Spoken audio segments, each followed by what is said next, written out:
Hey whiskey lovers, what's up? Big Al here and welcome to Whiskey Straight.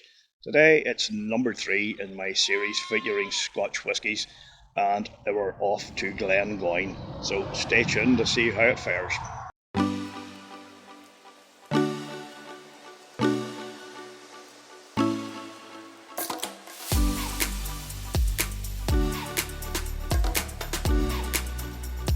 So if you've been following this series, you already know that the first two reviews were the Deanston 12 and the Kilkerran 12 and both scored highly. Now both those were 46% ABV. This Glengoyne is down at 43% ABV as most Glengoynes are. So let's just get right on into it and see how this fares. Sláinte. Now on the nose, straight off, apples, touch of lemon. There's marzipan in there as well. Now what's coming through, and very prominently, quite flavourful as well, is poached pear. Even like a stewed poached pear type of thing going on. Sherry, sultana, and then there's caramelised brown sugar as well. There's also a nice, fresh, woody note. It's probably more pine in nature than oak. But there's a lovely, fresh, fruity aspect to it as well, which keeps it nice and lively. If you're wondering what's all the bleating's about there, some sheep in the field across the way there, and a wee Boris. One of the lambs is quite outspoken. Friendly wee bugger though. But anyway, let's get on with this. There's also a light toffee note there. And it becomes a wee bit richer, as things generally tend to do once you get a wee bit more into the glass.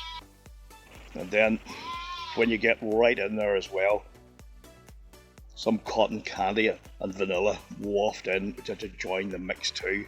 So all in all, it's a quite fresh, vibrant nose and pretty inviting indeed. It's there's nothing in there that would put you off in any way. In fact, it's just makes you think that what you're about to experience here is a really nice summery type whiskey that'll give you a bit of a lift. And here's hoping that's what we get.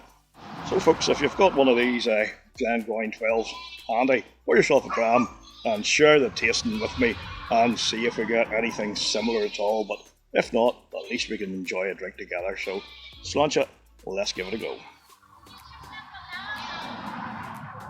Alright. There's my neighbour out to feed Boris because Boris has been hand reared, so that's why he's a wee bit outspoken. So my neighbour's just out to give him his evening bottle.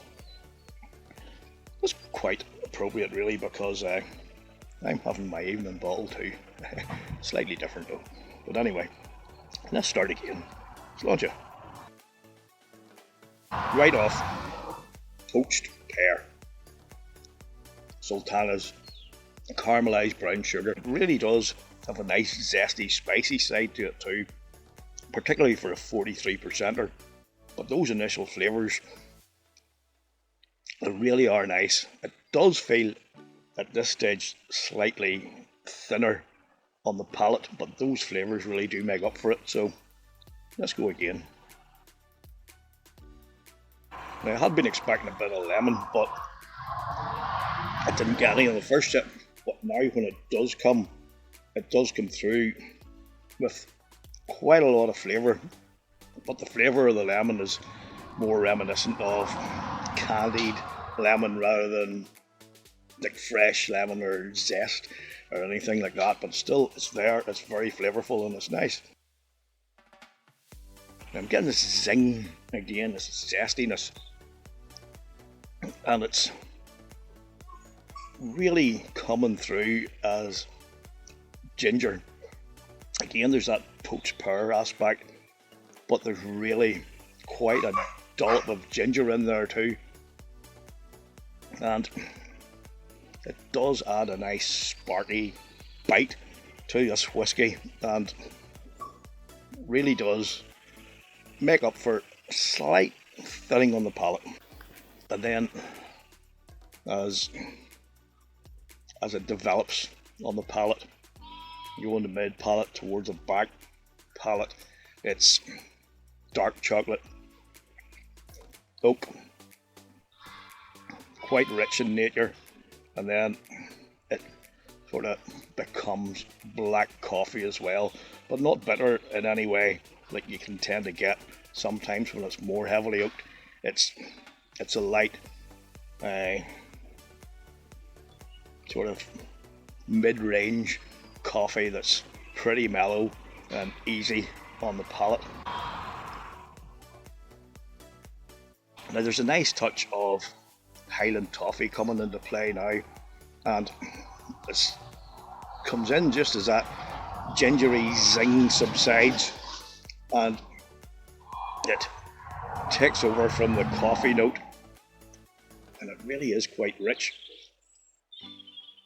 But again, around the edges of the mouth, that zingy ginger seems to remain. Bit of vanilla there now too.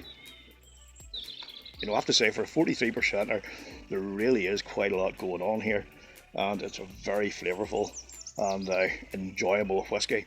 Where this whisky really comes alive is in the mid palate. Flavours are nice and vibrant and fresh and fruity, and you've got that pear and the wee bit of the ginger zing and bit of lemon and stuff like that. When it does develop more on the palate, it becomes more medium on the mouthfeel. It becomes a bit more creamy. It does cling to the palate right around the mouth.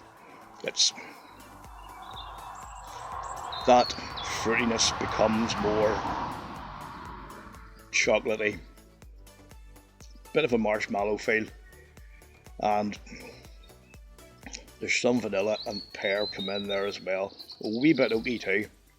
But all in all, in terms of the two that have gone before, it not in the same category as them in my opinion.